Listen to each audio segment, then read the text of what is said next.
Anyways, we had 15 minutes for you to talk and 30 minutes for us to unpack this. So hoping we can get into some more detail on some of the things you didn't get into. Everyone's wondering, what does Dorothy think? Did she come back to the house? And no. She did. She did. Did she approve of the Mad Men style like the Halloween kids? We didn't set this up, but this is quite the story. I'll try to make this quick. Yeah. So, oh man, I really set myself up for this. So, I wouldn't have been so truthful if I knew where I could tell the story. So, when I did the tour with Dorothy, she was like, "Hey, it's my pride and joy." Yeah. But I was already thinking like, "Oh, that wall's got to go," and we got to take the carpeting out and all. But I wanted to respect her house. So it was, boy, I don't know. The ink was still wet. We ripped all the carpeting out of that house, and it was beautiful hardwood floors. Hardwood floors that were built by the builder and then covered in 1967 and had never been exposed. So my wife and I drag all this stuff out to the curb, and it's probably 2 weeks after closing, and I'm down in the lower level, and my wife, now my ex-wife, but my wife at the time was real small, cute human, and she goes, "Oh, Dorothy's here at the door." I hear the doorbell go off, and I look out the window, and I'm like, "Oh fuck, it's Dorothy," and she's like, "Dorothy's here," and I was like, "Oh, this is bad." And she already drove up the driveway. She's already seen, all the rubble of all the shit that we pulled out of the house. I'm like, "Oh my god, I can't do it. I chickened out. I totally chickened out." And I was like, "You're way cuter. You answer the door and see what she said. I can't. There's no way I can look that woman." And I could not do it. So she answered the door, and I didn't really hear the conversation, but the door closes, and I see Dorothy walk back down the driveway, and I said, "What did Dorothy want?" She said, "Dorothy wanted to buy her house back." Wow. Yeah, and then she saw so my wife described it. She looked over my wife's shoulder, and she saw that all the appliances had sort of been rearranged, and everything had been ripped out, and she kind of got it. Was anyway, she ended up dying. No. She ended up. That's a true story. So it was rebrand's fault. It probably. A couple months later, the neighbors who were really close, they were like, "Yeah, Dorothy died," and I think I contributed. I had something that I'm pretty sure that if we had sold her house back, maybe she'd still be Impressive. I wasn't going to tell that story. It's a terrible story. That's great. But we loved the house, though. We did honor her memory, and we truly. I thought the house was great. If it be for what it's worth. So yeah, anyways, I thought, in looking through your background, there's a few areas we could dig in a bit more. I think it struck me that, I don't think it's any surprise, you're pretty young for head of design at AT&T, so would love to maybe learn a little bit about, for other young, ambitious folks looking to move into leadership positions, maybe what you learned along the way. But one of the things that surprised me, actually, when we first connected on LinkedIn, was I was sitting next to a guy who was connected to you. I was like, "Do you know this Kevin guy from AT&T?" He's like, "I think he was an intern at GPJ." So that might be like the single wide trailer in your career trajectory, but wondering if you could take us from GPJ intern to where you are now, and maybe any lessons for young, ambitious folks. Sure, yeah. Well, that's true. I did. I interned that's a whole other story of how that happened. But I was the only young person in design school that wanted to get into experiential marketing. So that was it's not like I was great. It's there was no other options. So in Detroit, there was 2 agencies, and both sort of wanted me to intern, and so I split. I don't know how this happened, but it was Bob Albitz. Thank you, Bob Albitz. So Bob Albitz, yep, there it is. And so he was the chief creative officer, I think, at the time for GPJ. And I said, "Bob, I'd like to split the summer between you and another agency." And I'm like, I look back and I go, "How in the world?" I would have been like, "No thanks, kid," whatever. But they were like, "All right, that's cool." So I split the only summer I had, I think, sophomore. It was early in the sophomore year between GPJ and another company. And it was great. It was a machine. It probably still is, but I was like, "Holy crap, this is a lot." It was great. Yeah. Okay. All right. Well, part of the story that I opened with about my mom is definitely a part of it. So, growing up, being a caregiver at a really young age, starting at 7, and being the only child, that while it was really tough, and I hated moments in my life of sort of what I felt was dealt my way, it taught me a lot really, really early about people and about how to deal with all sorts of things, and how to see somebody that you love change and not be able to control who they were anymore. So I think even though it's really rough to go through that, and we all have those stories, it's in those moments, right? It's in those troughs of life that you feel like, man, this really is not a great a point in my time, but you are still learning. And so what I've tried to do whenever that happens, and I've been married and divorced a handful of times, so I can also talk about, like, in those troughs of, like, man, how the hell did I get here again?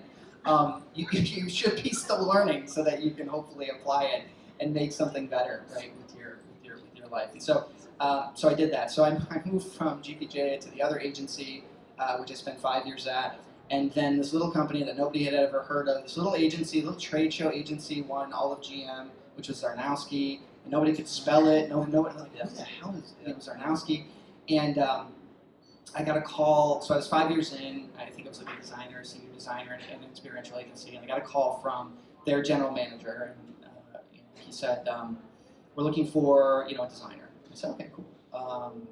And the funny thing is that the agency that I had worked at for 5 years had parts of GM. So I think what happened was the GM client said, "Hey, there's a decent designer of this other agency." I think that's what happened because there was no good reason for him to reach out. And so we had dinner, and he's like, "Hey, you should. Why don't you come on board, take a couple brands as a creative director?" So, I mean, that was a huge step there to move into Zarnowski, which was really, up and coming at the time. They had maybe BMW and Mini, but they were small B and C kits, so more regional kits. They didn't have any major auto shows. They certainly didn't have global auto shows. And so very, very quickly, and that's kind of the spirit of Zarnowski back then, was just this entrepreneurial, get it done, whatever it takes. I fell in love with the company. I fell in love with the ownership and with the people. And so I spent almost 10 years at Zarnowski. So we built GM up to a place where we could win all the A kits, so all the big auto shows in the US, and then we took it global. So we sold that scope in to win global auto shows. So then we got to move into Europe and Asia, and then building agencies and offices to service that account. And then that opened up global routes. And then it occurred to me, I was running the Detroit studio at the time. It occurred to me, like, we're not getting any content business. We're sort of viewed as the auto show group, and we're doing a lot of architectural work. Cadillac, big, beautiful, expensive builds. But then somebody comes in and plugs in the content. It's like if we are the creative epicenter of the experience and we're tapped into the brand, we should be doing content creation too. So there was a studio actually in Portland, not that Portland, the other Portland, Portland, Maine. This little tiny studio, and everybody's like, "Why there?" I don't know. These two founders created this little digital agency, and the culture was really similar to ours, even though we're really small. And so we acquired them. We brought them in as the head of digital, and so all of a sudden, Zarnowski's, now we're turnkey. So being a part of that kind of growth of the agency allowed me again to take a big step out of design and start to think about overall brand experience through the marketing lens, strategy, human science, behavioral economics, nerd out on all sorts of things. So it split me wide open in terms of my passion points, right? And so I think that is probably why AT&T, when they were thinking, hey, we've got 10 verticals of experiential. We have partnerships, amazing properties and partnerships, but we need someone to bridge the gap between our marketing strategy and what we need to move the business forward and our agencies. We need that person, and we need that person in-house, which again is I think that's a rare moment in a company to recognize that and then do a search and find somebody like me. So I count myself very grateful to do that. Yeah, that's it. Here we are. This thing's on. All right, good. Clearly learned a lot along the way, but the transition from global agency to like a F10 corporation, what's that transition been like, and how have maybe the things you've learned in the past applied to your current role in head of design at AT&T? So there was a really big team at Zar when I left. So when I left, I had expanded into all the other accounts, and we were doing some great work with Philips and other brands, and acquired a lot of more automotive. My last role was working to get Lexus and Toyota from GPJ, who had it. Here's the thing. GPJ had Toyota and Lexus since they launched in the United States. That's a lot. So it was like a 30-year account. And Zara was like, well, we got General Motors, and we got, Mercedes, and BMW, and Porsche, and Toyota, Lexus, right? It's like, it's big. You don't need another big one.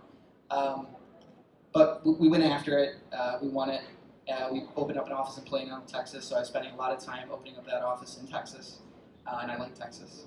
So when this opportunity in Dallas popped up, I was like, I like the heat. I can have a pool. I always wanted to have a pool in Detroit. You don't want to have a pool that you can only swim in like 3 weeks out of the year. But honestly, like I said, it was a 2-year window of being really unsure if it was going to work, and it usually doesn't. Like my boss, the executives in the company talk about how rare it is for a creative to move from the agency side to the core. Lots do it and they try it, and a lot of times it just does not work because corporations are not usually constructed from an enterprise structure to incentivize creativity and design. I'll give you a good example. So my colleagues are in strategy and insights and product, and it's like, how do you measure value against those which are really bringing in millions, hundreds of millions, billions of dollars for the company? How do you measure that? So companies are not, and they're not all that way. Some of them think Nike's figured it out, right? And that's why the journey has been so long, is to build credibility, to prove the value of design by every single little. It started with trade show little pop-ups, and then that grows into all the experiential, and then that grows into brand identity systems and thinking about how. And now we're looking at retail, and we're looking at all these larger components of how our purpose comes to life, through PR campaigns and events. So it's been an evolution, but I will tell you, moving from having a big team, having somebody who helped with expense reports and just the basics of you surviving in the corporate world. When I was dropped into AT&T, I was like, hey, just curious, who can anybody help me with my expenses? And they were like, you don't have an admin, you don't have anybody, you don't have a team. And I was like, what? Yeah. Okay, all right. So it was having no team, having no help, and it actually reminded me of my early days at Czar. It was like, okay, I've done this. It's been 10 years, but I remember. And so for a 140-year-old company, it felt like a startup through the lens of creative and design. Right. So I got to take again all that learning and how to transform and apply it to AT&T, and it's been 5 years, and now the team has grown. Yep. There's been a lot of change. We have an amazing CMO who it's just incredible. Kellen Kenny's from Hilton, former Microsoft. She's transformed the entire organization. She's really constructed purpose and codified it across the organization. She is one of the reasons I stay. Yeah. But it's not easy. I'll be honest, it's not easy. But I am seeing transformation happen. The building of the first creative studio, right? I think right now we're planning an event where we're bringing together every single design and creator across the company to one summit. So all the leadership across the company is being united for the first time ever in the company's history. So it's these little kernels of proof points where I'm like, there's very few companies on earth where you can come in at a time where it didn't exist and be at least partially responsible for making it so. And so that keeps me there, as well as our leadership. It's a very exciting time at AT&T, what we're doing from a marketing lens. The roadmap for the company is very clear. So it's clear to me. I think it's, yeah. So it's a really exciting time. So, while it was challenging, I love it. Yeah. How do you use that? I guess I'm wondering, now let's get into experiential marketing. Sure, yeah. How does AT&T view the role of experiential when it comes to marketing, when it comes to brand? And obviously it's not the cheapest marketing investment, right? So you need to be intentional about where you're going, where you're investing. How are you guys making those decisions? Where are you seeing opportunities for growth with experiential? Yeah, it's a good question. And I think when I came into the company, experiential had been, in my opinion, pretty siloed. It was valued, but it was only valued, again, in my opinion, as far as being an essential part of being a consumer brand. We need to have partnerships, and we need to be out there. We need, partnerships are a conduit to new customers. But experiences, in my view, was not considered part of the marketing plan of how to move the business forward. So, over the past 5 years, we've seen that transition, and now with our purpose rollout, where purpose is all about experiences. Experiences, whether by design or just by happenstance, are now a fundamental part of the success of the brand. And so we've been here in the background, really, really trying and pushing, and we're like, oh, maybe we'll be able to show value. And then when purpose was launched, we saw, well, this is the time for experiences. Yeah. This is the time to think about and express our brand at a much, much higher funnel position than transactions or product selling. And so now our experiential program is really about those upper funnel moments of creating awe, of creating something that's deep, that really seats itself in a core memory of a customer when they see our experiences, as opposed to being something of like, hey, yeah, I got a Snapchat filter, or I was able to create a cool selfie over here at a stadium. The strategy has really evolved into something that, and it's really exciting for me, is that we can create much bigger moments, maybe less of them, but much bigger moments that are more impactful, that actually prove our purpose, that connecting changes everything. But if you're not proving it, though, it's just showing up. Right. So I love the fact that coming out of our CEO's mouth, coming out of our Chief Brand Officer's mouth, and our CMO's mouth, that now there's this sort of uncontained enthusiasm around the importance of building experiences. Now, they won't call it experiential marketing, but they'll talk about building experiences, and we're like, I know what that means. That's us over here, right?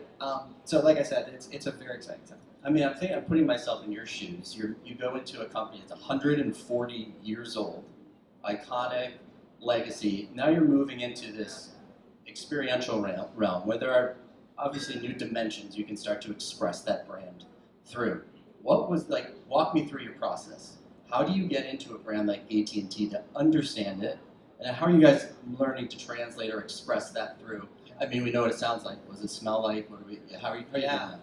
Yeah, so I think the first one was, so on the agency side, it's interesting because you have a client, and as long as that client's happy, life is pretty good, right? And in their boss, right, up to an officer usually, and that's the narrow focus of success in agency world, and keeping the business or growing the scope. Those are all additions. And so that was the world I'd been living in for almost 15 years. And so I go into a company, and all of a sudden, I don't have access to the CMO. It's like I got layers now that I have to get through in order to get that person, and maybe never get that person. I've got decision makers that are not officer level that now I have to figure out. Well, success looks a lot different. And so the first thing I had to do was to navigate the enterprise. It's a highly matrix company, like most publicly traded big companies are, which means that you don't have this really simple little ladder tree that you can just go up to the top and everything's good and you've sold it. So now you have to be working across the matrix, and you have to be networking. You have to be, which, by the way, as a designer, as an introvert, like I hated pitches and I hated traveling. I really did not enjoy it. But all of a sudden, to get to the good stuff, to get to the design work and the creativity, I had to build all these relationships, some of which were not in a great place. I had to go and I had to make all those inroads, which started with a conversation, which started with networking, and then some opportunities would open up. Some small trust would be built, and then we have an opportunity, and we do a little bit more, and then a positive word would grow. But it's slow. It's really slow. And I found like the agency side, time went so fast. That's why we love it as an agency. It's that hit of dopamine. It's just like every day. And I loved it. I mean, I fell in love with the agency world. So it's like, oh man, corporate.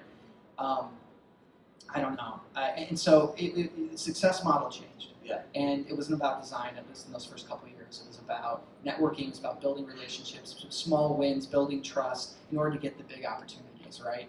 And then over the course of that time, leadership shifted. Our purpose was solidified.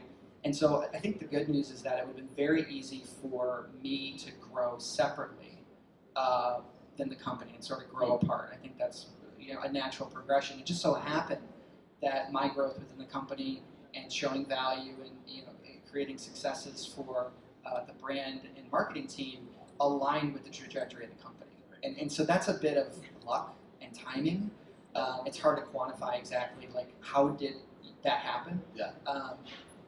So it was luck and it was timing, and then just I think proving it. I think you can't screw it up. I think with the agency, pitch lots of work, lost lots of work. That's what happens. But when you're a part of the company and you're going to see those people every day, or there's just very little room to maneuver if you don't deliver. And so I felt like the stakes were much higher.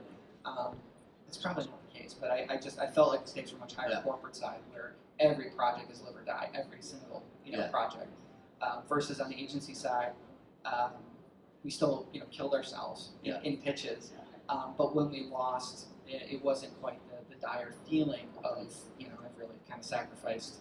It was a one shot deal, and and I blew it. I don't know if I'm answering your question. No. You are answering the question. I guess I'm wondering, as you got into investigating the brand, was there something that was the experiential equivalent of the hardwood floors under the carpet? So as you get into the brand history or origin or whatever it may be, maybe it's the promise or purpose moving forward. Have you found something that's really logged onto? I think the Saul Bass story, and for the non-designers, right? This is one of the most iconic brand and graphic designers, prolific in the history of design. And so to have a history with the brand that put such a high value on design, and then to sort of forgot about it, and to not have had true design leadership. You asked me about how do you progress from a young age. Everybody says they want to be a leader until they have to do a mid-year review or end of year review. Or sadly, if you have to let somebody go. Everybody wants to be a leader until it comes to the really tough parts of it. And so I think having done all that early in my career kind of catapulted me when it came into the corporate world of it's a more conservative, business-oriented environment, which is not typical of a design studio or an agency. So it took a lot. Yeah, but rediscovering that design kind of history of AT&T. I guess that's the hardwood floors. Yeah, it's like, okay, it's always been here. Yeah. And the willingness has always been here. I mean, my boss, Kevin Peck, who's our chief brand officer, he recruited me with this idea of if we can just find the right design leadership, this can work. He wanted it to work. He wanted it to work. He's been there, I think, 10 years now or 9 years. He's wanted it to work. He's walked me through the history of we've had different design leaders in, and it hasn't grabbed the way that we've got some tooth now behind it. And so that's incredibly exciting. So I think it's a combination of the history and legacy being there but undiscovered, untalked about, and then having the right people who value it and see how it can actually move the business forward, and then having, of course, the talent. A lot of your presentation, transformation came up throughout, right? So I'm wondering for you all, what were those ingredients that you've seen be kind of invariable across different? It was the cliffhanger, so What's the cliffhanger? It'd be really messed up okay. not to hit on that. Yeah, no, it's okay. So I have an ongoing list of transformation, and it's applicable in both personal life as well as when you work with clients or brands. And it's a real simple 9 bullets of if you want to create transformational change. I guess it's my future book. If I had to write it, it'd be 9 chapters. And the first chapter is the people we surround ourselves with. So I think Good to Great, Jim Collins, it's a staple business book, right? But one of the core tenets of Good to Great is about having the right people on the bus. You may not know where the bus is going. This is the interesting piece. It's better to not know where you're going, but to have the right people on the bus. Because the right people will help you define where the bus is going. And it's just not something that you often think about as people first, objective second. So out of the 9, the very top one is people first. So that's the people you surround yourself with, that's your partner, your spouse, the people that you work with. If you're in a leadership opportunity, the people you hire. I put such a high value on personality and leadership qualities than I do the portfolio. There's so many great stories of a designer coming in with a terrible, by the way, my wife is one of them, and she told me I could tell the story, but long before she was my wife, she came to Zarnowski, and she interviewed for a designer role, and frankly, nobody wanted to give her a shot because her portfolio was so bad. But she loved it so much that when she was presenting her work, she was almost crying.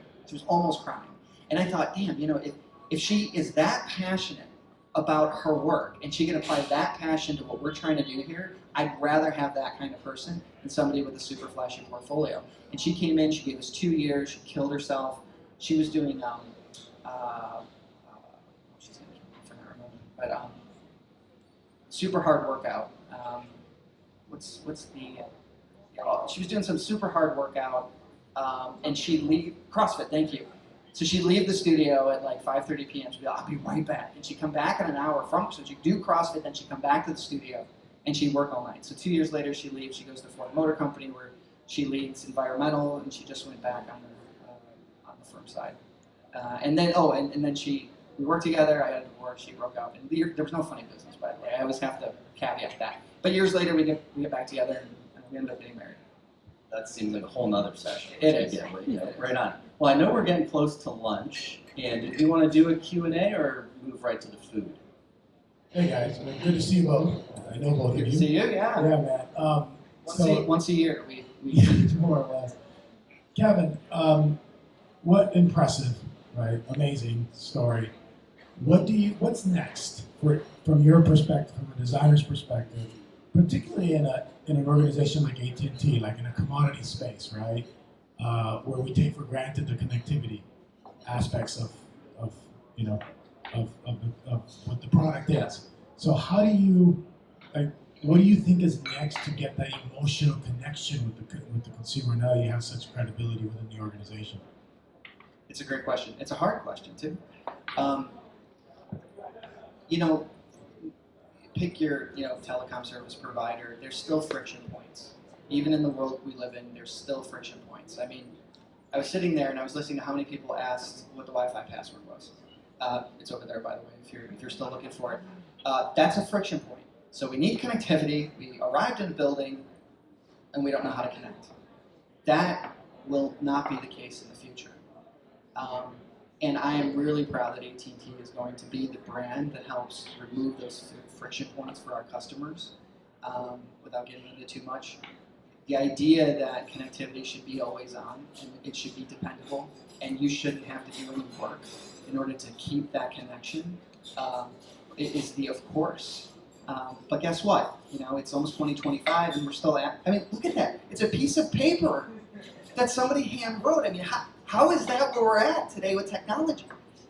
And it will be a thing of the past. In fact, keep that piece of paper. It'll be a collector's item because there will be a point where that's not an issue anymore. And I'm really excited about the future of AT&T bringing that to customers. And to your point about experience, I think that's where we can start to take our experiential marketing strategy and design and begin to craft experiences that really highlight that piece of it. So once the technology is there, which is the hard part, my job's the easy part. Marketing's job is to socialize, the really great innovation that we already have and the true innovators and inventors that we have in our company. But once we're there, and then we can start to evangelize that connection, I think that's where you're going to see experiential marketing supercharged, because we're going to be able to evangelize that idea of sort of unlimitless connection. Hard question. An engineer would probably give you a very different answer, but that's my brand design lens. Thanks, Rodrigo, for the tough pre-lunch question. Awesome. Well, thank you, Kevin, for the presentation, the conversation, and